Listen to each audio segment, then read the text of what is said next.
50,000 people used to live here. Now it's a ghost town. Our so-called leaders prostituted us to the West, destroyed our culture, our economies, our honor.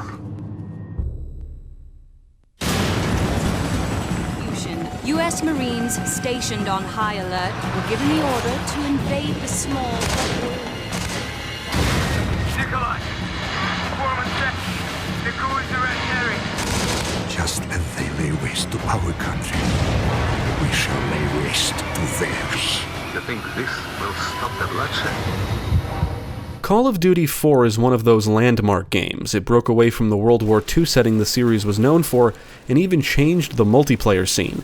I remember when it came out because it was like an instant hit, and everybody was talking about it. I eventually got a copy for Xbox 360, and remember being disappointed with how short the campaign was. But I was impressed with the presentation and gameplay. I beat it multiple times, and even once on Veteran, the hardest difficulty, something I'll never do again, because fuck the epilogue. Developed by Infinity Ward and published by Activision, Call of Duty 4 Modern Warfare was released for PC, PlayStation 3, and Xbox 360 in November 2007. It was remastered by Raven Software and released as Call of Duty Modern Warfare Remastered for PC, PlayStation 4, and Xbox One in November 2016. For this review, I played the PC versions of both the original and remaster. This review will contain some spoilers, so if you're sensitive to spoilers, now is the time to stop watching. You have been warned. Now let's take a look at Call of Duty 4 Modern Warfare and see if it still holds up. Nikolai is our informant in the ultra-nationalist camp. He supplied the intel on the cargo ship operation. The story centers on a civil war that breaks out in Russia between its government and ultranationalists and a separatist group seizing power of an unnamed country in the Middle East. In typical Call of Duty fashion, the story puts the player in the shoes of multiple protagonists. You'll play as British Special Air Service Sergeant John McTavish, SOAP, for most of the campaign, and parts of it as United States Marine Corps Sergeant Paul Jackson. This is your typical Call of Duty tale bouncing you around the globe and focusing very much on cinematic-style action.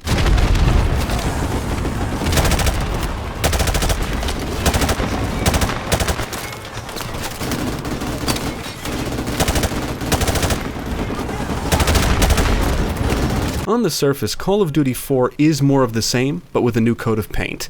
And yes, that might sound like an oversimplification. It's the same flashy run-and-gun action broken up by set pieces, except set in modern times. Call of Duty 4 is a linear game and the gameplay is still very much a shooting gallery, and I think what really made it take off besides the multiplayer is the modern setting and incredible production values for its time.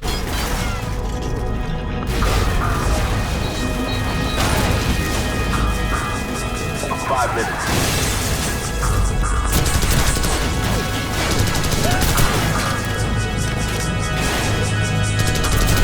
All of the Call of Duty mechanics we've become familiar with are here, including throwing back grenades. The arsenal is full of modern weaponry, which all feel great to fire. The audio-visual feedback is excellent. Blood from enemies will splatter on walls, enemies may stumble after getting hit, and their death animations look great. Some weapons have alternate fire modes, and bullets can penetrate weak materials, meaning you can shoot and kill enemies taking cover behind certain objects and structures. Don't take out the machine guns in the window so camera ops can storm the building. Call of Duty 4 can be a very intense and fast-paced game. As expected, the environments will keep you and the action contained, which helps keep the pacing consistent. Many firefights are set in small open areas, often with plenty of vertical space to navigate, and multiple routes so you can engage enemies from different positions and vantage points. You can engage them head-on or try to find a way and flank them, and many environments contain buildings with multiple floors, rooms, and windows. Taking cover is crucial for survival, as is positioning.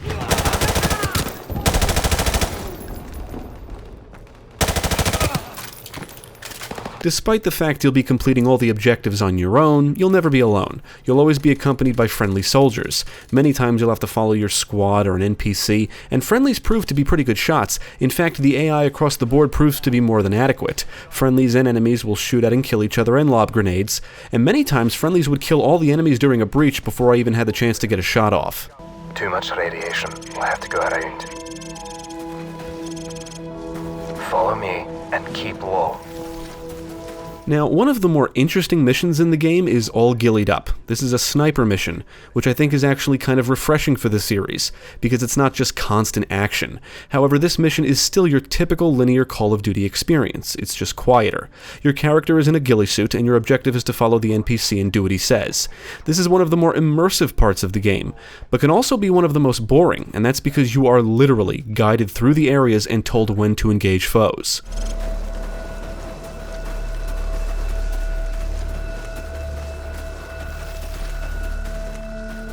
Hold up. There's more cover if we go around.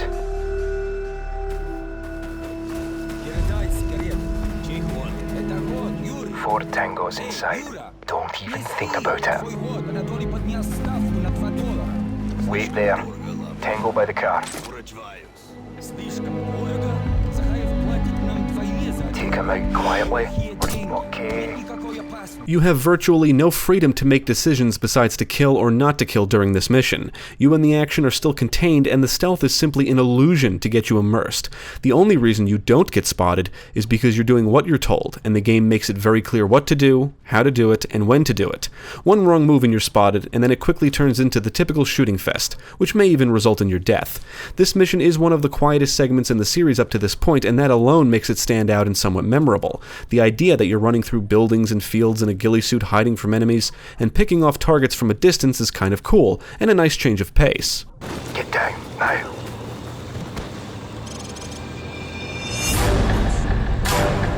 When you really get down to it, this mission just exposes the true nature of the Call of Duty single-player experience. Instead of being distracted by tons of action, you're supposed to get immersed into the stealth elements. But the linearity and hand-holding, along with the lack of action and slow-paced nature of this mission, can result in it becoming boring, especially on subsequent playthroughs. The ghillie suit, hiding in the grass, and crawling under vehicles to avoid detection are all part of the illusion of stealth designed to get you immersed into the sneaky sniper aspect. But at its core, this is exactly what Call of Duty has always been, a guided linear experience, but without all the gunfire, explosions, and shouting to keep you distracted.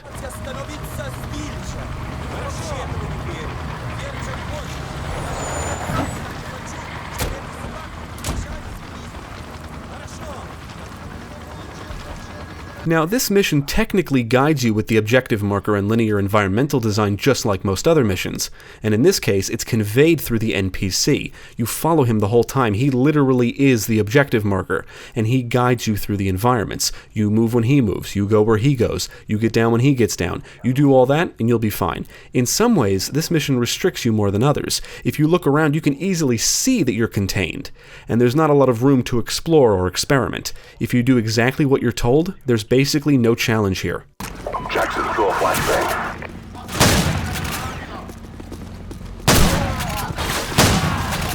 Other than that, most missions in the game are loud and action-packed. You'll have to destroy things, capture locations, and defend areas. You'll move through a mix of rural and urban locations, and shoot your way through a TV station, cargo ship, farm, and launch facility. Firefights typically look and feel awesome, with bullets zipping around everywhere as you quickly move from area to area, taking cover behind things like buildings, structures, and vehicles, leaning out from cover to pick off baddies, so you can continue to push forward.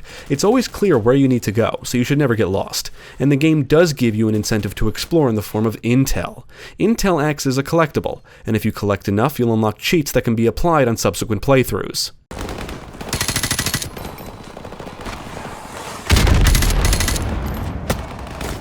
Beating the campaign for the first time not only allows you to use cheats, but also unlocks the arcade mode. In this mode, you can play through the campaign again or specific missions and try for high scores. You are timed in each mission, and start with a certain amount of lives, and killing enemies in quick succession will result in multipliers. I enjoy this mode a lot because it adds some replay value to the short campaign, and the time limit ensures you keep moving.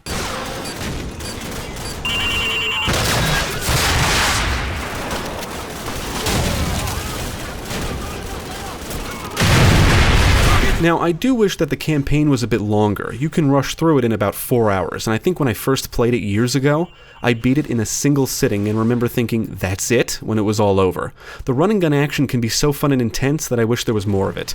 Also, the action does slow down here and there, like when you have to follow NPCs to specific locations, or the intro sequence, which could have just as well been a skippable cutscene. هو الآخر بالتواصل مع الأرض في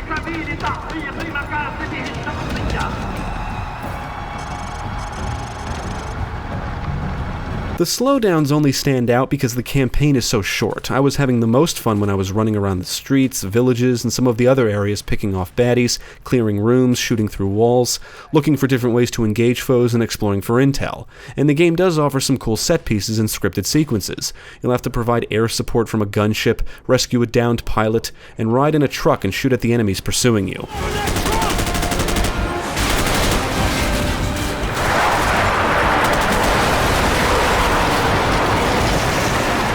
I think what really took the world by storm was the game's multiplayer component. It features typical game types like free-for-all, team deathmatch, domination, and several objective-based modes. And you can even play it in hardcore mode, which offers a more unforgiving and realistic experience.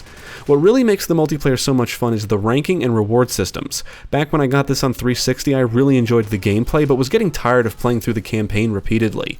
So I eventually jumped into the multiplayer and got hooked. It becomes addictive. Defend the objective! Enemy UAV is airborne! As you play, you'll gain experience and eventually rank up and unlock new stuff. You'll be able to create custom classes with your own choice of weapons, their skins, attachments, and different perks. You can earn kill streaks that reward you with things like airstrikes and helicopter support, which you can activate during the match. Just like the campaign, the multiplayer can be very fast-paced and intense, but win or lose, there's a good chance you'll rank up or complete a challenge and unlock something.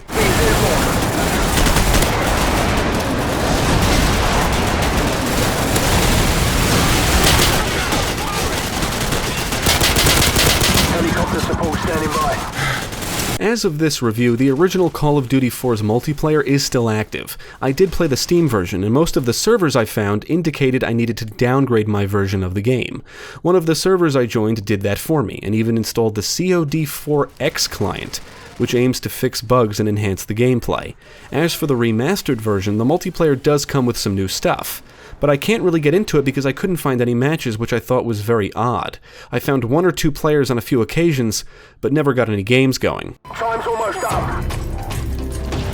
Enemy UAV is airborne. In my experience, a lot of the servers I found in the original multiplayer featured many bots, but there are still people that play, and from what I saw, most of them were at the highest rank, which I guess is to be expected. Needless to say, I got destroyed often. The original game does not officially support bots, but there are some bot mods out there should you want to play offline against bots for any reason, and the remastered version does support bots for private matches.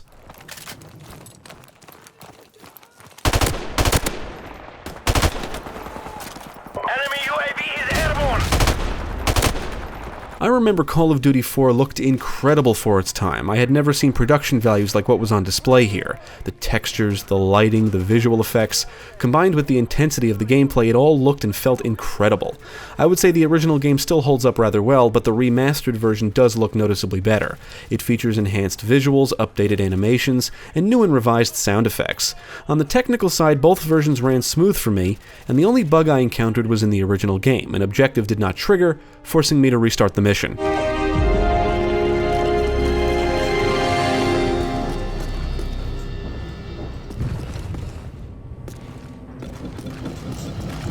I had a blast with Call of Duty 4. My biggest issue with it is that the campaign is just way too short. The action is fast-paced and intense, the production values blew me away at the time and still look good, the remastered version looks incredible, and the multiplayer still proves to be a lot of fun and can be very addictive. Unfortunately, I cannot speak for the remastered multiplayer because I had a hell of a time getting into matches, but luckily, as of this review, the original game's multiplayer is still active.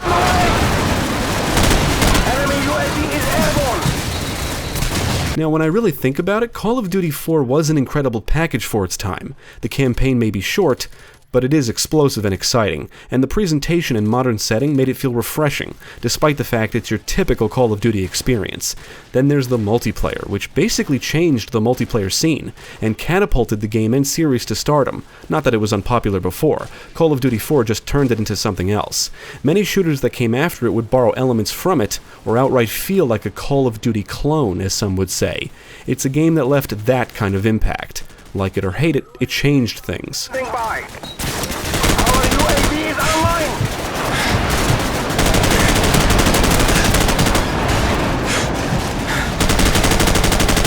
I would recommend Call of Duty 4 Modern Warfare to anyone. As it relates to the campaign, I would say the remastered version is the way to go at this point. It's a faithful remaster, and nothing significant was lost in the transition as far as I'm concerned. It's the same fun campaign, but it looks a lot better. As fun as the campaign is, I think it's the multiplayer that will probably keep you coming back. I also think it's worth mentioning that there are plenty of mods out there for the original game. Overall, Call of Duty 4 is a great package. Definitely check it out.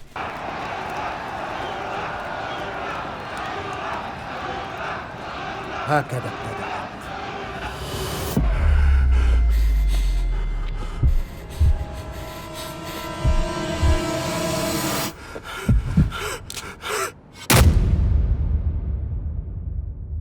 you for watching. If you enjoyed this video, check out the rest of our channel, follow us at the links below, and you can also support us on Patreon. If you're interested in more gaming content, check out our friends over at Gamecast.